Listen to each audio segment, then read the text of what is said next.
Visakha Puja Day, an important day for the world.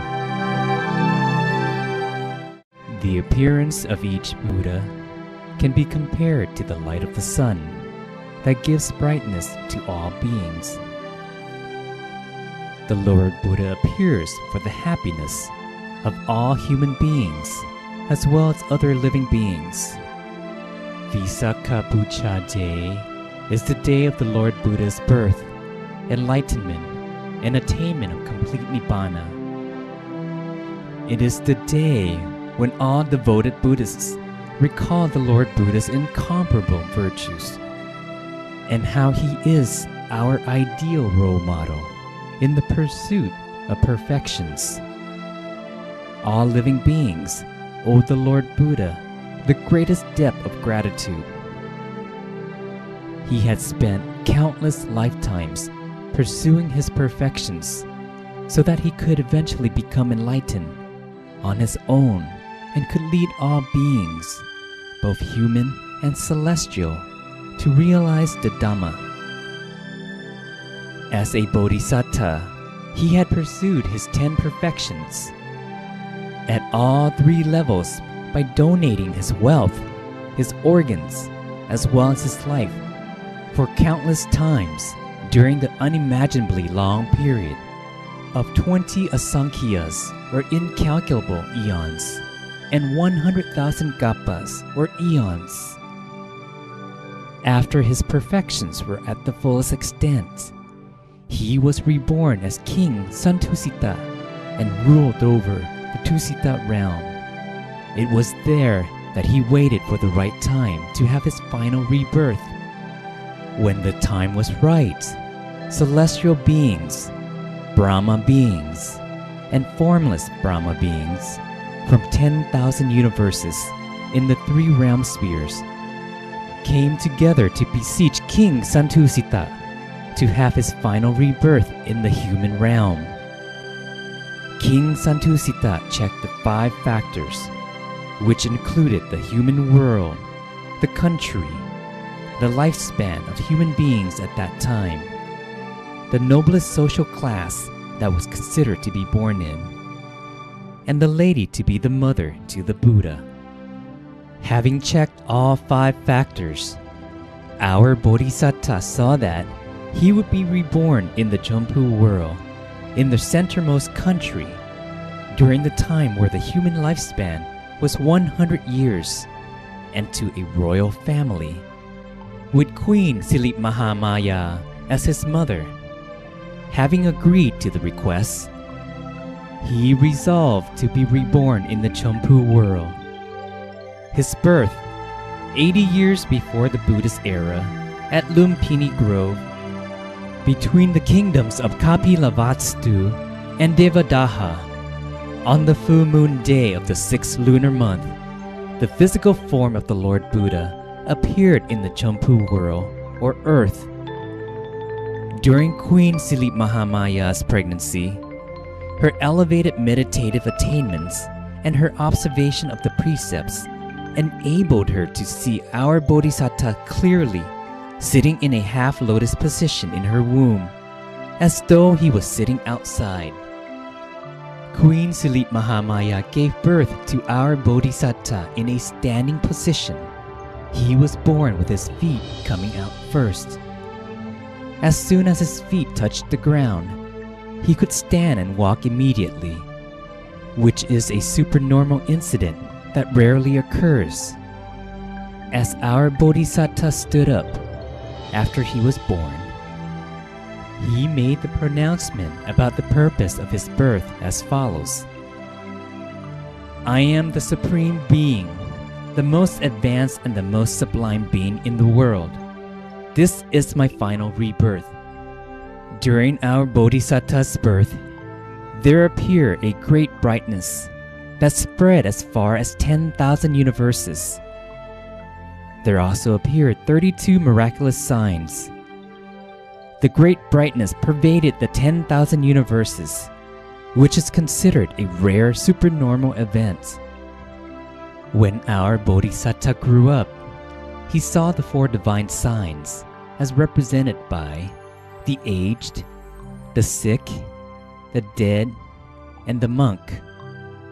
He was reminded that he had to choose monkhood because it was the best lifestyle to work towards the way out of suffering. He left the palace when he was 29 on the royal steed Gantaka to ordain by the river Neranjara. His enlightenment, it took place on the full moon day of the 6th lunar month. After having practiced perseverance for 6 long years, finally, one day, beneath the Bodhi tree, our Bodhisattva sat in a half-lotus position. Although lightning struck 100 times, he was not at all distracted. On the contrary, he vowed that, "My blood and flesh can dry up, leaving only skin, tendons, and bones.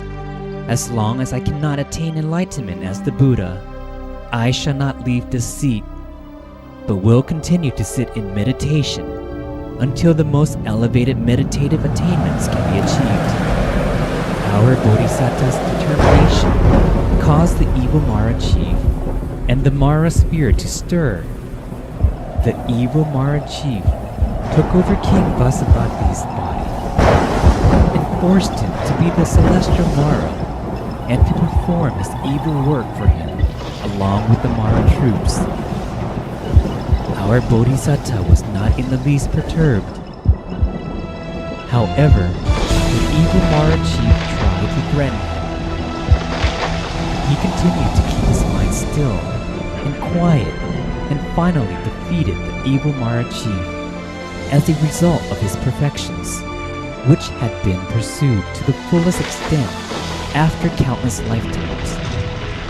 The Mara troops became frightened and were fearful of the perfect man's power of merit. They eventually dispersed and left him alone. The perfect man considered the 12 parts of the law of causation. He considered them both forward and backward. The 10,000 universes trembled 12 times, and the vibration reached as far as the subterranean water. He became enlightened as the Lord Buddha at dawn the next day. After attaining enlightenment, the Lord Buddha, with his deep compassion, taught his enlightened knowledge to all beings so that they too could realize the Dhamma.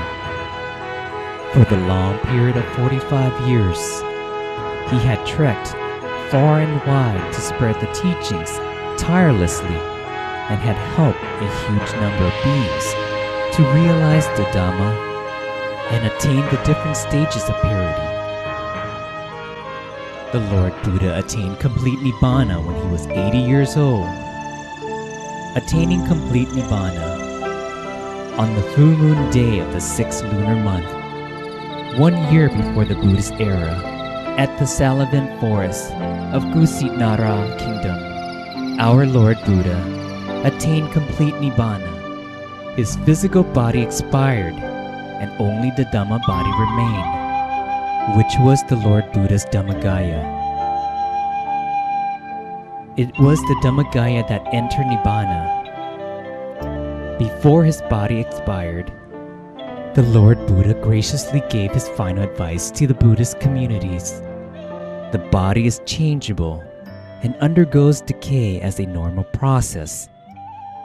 Therefore, you must make sure not to be reckless. This is the abbreviated version of our Lord Buddha's birth, enlightenment, and attainment of complete Nibbana. Our Lord Buddha is our best role model. He has been the world's greatest teacher throughout the past and the present. Therefore, every full moon on the 15th of the 6th lunar month, which is also called Visakha Bunanami Day, is the day of the Lord Buddha's birth, enlightenment, and attainment of complete Nibbana. There had yet to be any religious leader in the world whose birth, enlightenment, and physical expiration happened on the exact same day, the way they did with our Lord Buddha. The United Nations call this auspicious day a universally important day of the United Nations. or an important day of the world.